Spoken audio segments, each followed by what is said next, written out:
ഇന്ന് വായിച്ച ഒരു കവിത അലി കടുകശ്ശേരി എഴുതിയ മനസ്സിലായവർ. ബസ് സ്റ്റോപ്പിൽ യാദൃച്ഛികമായി സംസാരത്തിലായ രണ്ടുപേർ സാമൂഹ്യമായ തിന്മകളെ പറ്റിയെല്ലാം വാചാലരായി.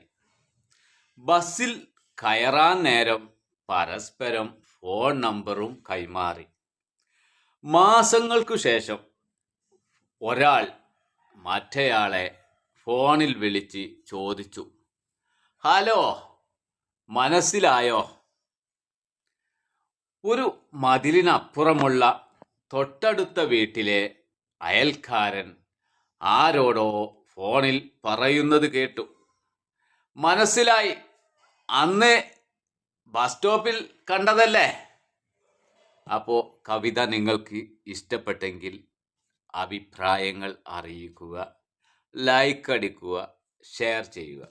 വീണ്ടും വരാം കഥയോ കവിതയോ ആയിട്ട്. Okay, good bye.